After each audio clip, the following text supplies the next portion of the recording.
Hey, what's up YouTube? Lightsaber Samurai here. I'm back again with another video, and this time we are going back to hidden gems for the original PlayStation 1. So, without further ado, let's talk about it.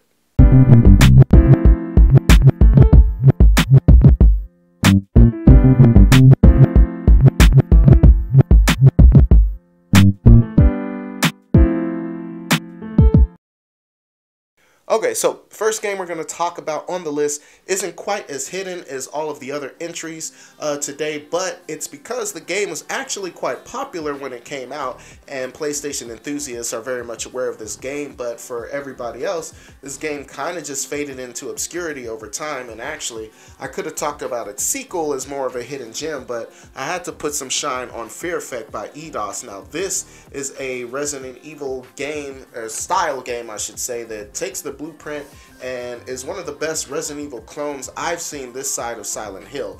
In this, you play as Hannah. She is a mercenary. Her and her two companions are sent out to recapture this billionaire's daughter who had been kidnapped and taken for ransom. It starts off simple enough where you're meeting in this skyscraper to kind of facilitate the handoff, but things take a wild turn from there, and by the end of this game you've literally gone to hell and back to unravel the secrets of what's going on with her and her father and the people who kidnapped her and everything else. So this one is a fantastic game. It's 4 discs, but that's because they really push the graphics to its limit, and all of the data just kind of eats up the disc. Basically, every disc is a level. That being said, it's still a fairly long game, and it'll take you a while to get through it because it's quite puzzle heavy. A lot of environmental puzzles. Even in the boss fights, there's kind of a strategic way that you can beat the boss without, being killed. You die quite quickly in this. You don't have a huge health bar to deal with, but you do have a lot of weapons. You can even dual wield. You can stealth kill in this game, so it's fantastic. And all in all, this is definitely one top 10, maybe top 15, but definitely top 10 on the PlayStation for me. If you see this game, it's starting to climb in price again. Last I knew the Fear Effect was going for $25, while its sequel was hovering around the $45 mark. So they're still obtainable and still within reach if you just go ahead and pull the trigger now. And you'll be glad you did. They're both fantastic games. Moving on with the list, we got an action-adventure game by Psygnosis, I think is how you pronounce that. These are the group that made the Colony Wars games and things like that. And this is ODT. Now, this is a game I always remember, I always knew it was around, and I never really paid that much attention to it. It was, as you can see, it was $5, so I went ahead and took the dive on it. And what I found was actually a pretty decent action-adventure game. From what I've gathered, you're off for an expedition, and you guys crash land, and your captain is captured, and they steal the green orb that you have with you, and you as one of the crew members. There is 4 people, and I think 1 or 2 unlockable characters, but you'll play as one of the 4 characters in the game, each with their own strengths and weaknesses, and you'll navigate through the levels to retrieve the captain and retrieve that orb. And this is really cool. It's actually a pretty cool action-adventure game. You got a nice strafe. The controls are kind of archaic. It plays a lot, though, like the old Siphon Filter games with kind of the strafe back and forth on the shoulder buttons, and I thought that was pretty good. You've got a mix of melee and ranged attacks, and even they throw some spells in there with the characters, and so I thought this game was pretty charming. I haven't played a lot of it yet, so forgive my lack of knowledge on it. This is actually one of my recent pickups when I was traveling, and more on that video, in the near future. But yeah, from what I've played so far, it's definitely worth the $5, and you shouldn't be sad for picking it up. It seems to pack a lot of variety, and it seems to be a decently long game. So if you see ODT, go ahead and pick it up, or die trying. Okay, next up on the list is a game I've always wanted to play, but just never got around to it. I remember when it came out back in the day. It's a car combat game, and I was all for the car combat games that was trying to dethrone Twisted Metal 2 and 3 on the PlayStation. And this one here, this is Rogue Trip. And this one GT Interactive is responsible for this game, and this one is pretty cool. It's in a post-apocalyptic world where your objective is, as a tour guide, you're just kind of leading tourists through this, through the nuclear wasteland that was civilization before, you know, the big boom. And with that being said, you know, there are others who are trying to, you know, attack you, and your job is to protect the tourists as well as, you know, show them around the spot. So you have to do that by destroying everybody else. But other than that, it's basically a car combat game. The levels in this, I really like the level design in this. The graphics are solid, and so far the weapons were fun to play around with. The roster was also wonky, and they kind of take more of the wackiness of like the Vigilante series, and that's what I like about this game also, is it doesn't really take itself too serious. I think at times Twisted Metal tries to take itself too seriously at times, and yeah, this was very cheesy and very arcadey, and so this isn't a rare game, but it doesn't pop up in the wild very often. I paid about $15 for this, $15-$20, and so if you see it, it's definitely worth it. From what I understand, it never got a sequel or anything, so this one might be one of those expensive games on down the line.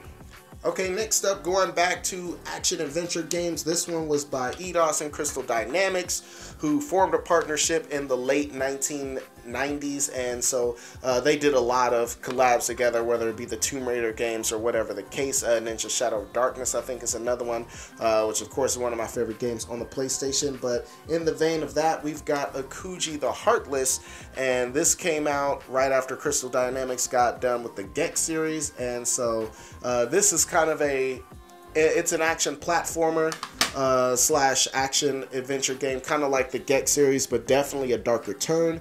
You play in this game as Akuji. He's a voodoo priest that's killed on his wedding day, and finds himself in the underworld. He makes a deal with this demon down there to collect the souls, and I think, of the people who did him wrong, in order to return to the land of the living, and so he can be with his wife. And so that's basically the setup of the game. It's a revenge tale, and it was okay. This game was okay. There's a couple of issues with the combat. I thought the combat was okay, but the animations was kind of jerky. This game seemed to lack polish even for a PlayStation game of the era. I still enjoyed it though. The graphics I thought were pretty good for PlayStation standards of the time, although it's a little bit dark, but a lot of games were. The platforming works out pretty good, and especially for 3D action games like this, I hate platforming sequences that come in these games, but this one does it okay. You also get a bunch of spells that you can use, but the problem with the spells is that, for instance, whatever level you're on, you'll find the spell for that level, and then you can only use it in that level. So they've got a spell that you can collect in every level for that level, and that's unfortunately, that doesn't give a lot of variety like as the game goes on, where you can use whatever spell you want to deal with situations how you want to, and so they take that away from you in this game. But all in all, there's not much I can say about this game. This is a recent pickup too, and I haven't played a lot of this, but if you can find it cheap, I would say it's worth it. It's definitely a game I always wanted to play back in the day when it came out, and we didn't have the money to afford it, or just never got around to buying it or whatever, so I went ahead and picked it up, and I think I would have enjoyed this much more had I played it back in 1998, but as of right now, the mechanics, because of the mechanics, the game just didn't age as well. So that's Akuji the Heartless, though. If you see it for cheap, go ahead and pick it up. Okay, and last but certainly not least on this collection today, this is a game that I've looked at briefly before a long time ago. I didn't own it at the time. I was using my brother's copy, but finally I got my own copy, and that is Guys by Squaresoft, and this is a fantastic fighting game. It actually started out in the arcades, and then when they brought it over onto the PlayStation, it was post Final Fantasy era, and Squaresoft was on top of the game. They were on top of the world because of the acclaim that Final Fantasy VII brought. So what did they do? They did an awesome thing and added a couple of Final Fantasy characters to this fighting games roster, and so you can play as like Cloud, you can play as Tifa, you can play as Sephiroth. And that being said, the characters that were native to the game, they are all pretty fun to play as in their own right, and I enjoy this game a lot. It's kind of it's a full 3D game in the same style of the Bushido Blade games or Battle Arena Toshinden. So you got full 360-degree movement. Some of the levels are multi-layered, so you can kind of hop up on platforms and fight high or low or come down on enemies. This game, actually, this is a lot of fun. The fighting game itself, a blast. They actually added a couple of other modes too, like a battle mode where you just kind of play mini games. Those are they're whatever. They do add a dungeon crawl, like a rogue style, like dungeon crawling action RPG onto this as well, whereas you play as one of the former winners of the Urgai's tournament, and I think you're looking for a piece of the Urgai sword or whatever, but you are diving into a bunch of different tombs and dungeons, and so you'll use materia to battle enemies, and certain weapons that you find, weapons break, and like I said, you'll die and then you'll have to fight back to your same spots. It's very rogue style in its gameplay, but I thought it was a lot of fun and a nice little distraction.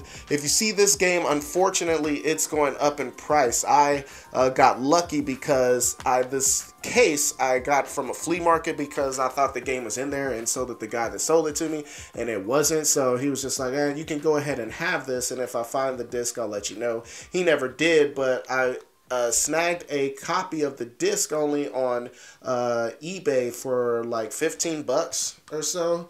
And yeah, so it worked out. Like, I'm super happy that I got this game and finally have it complete, because now it's kind of hovering around the $60 mark. I'm sure it'll go up in price. It's gone up in price and went down before, but I think at this point it's going to stay at the $60 mark, and then after a while it'll start to climb. So if you see, I think 60 is going to be the cheapest you're going to find it, but just keep looking out on eBay or Amazon. Somebody might sell it for 40 or whatever the case, and then you can snag it up. But even at 60 bucks, for me as a Final Fantasy fan and a Squaresoft fan from the era, it was definitely worth it to me.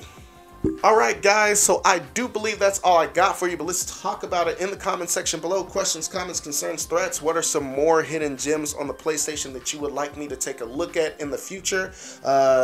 The PlayStation had a library of over 2,500 games, so that shouldn't be hard to do.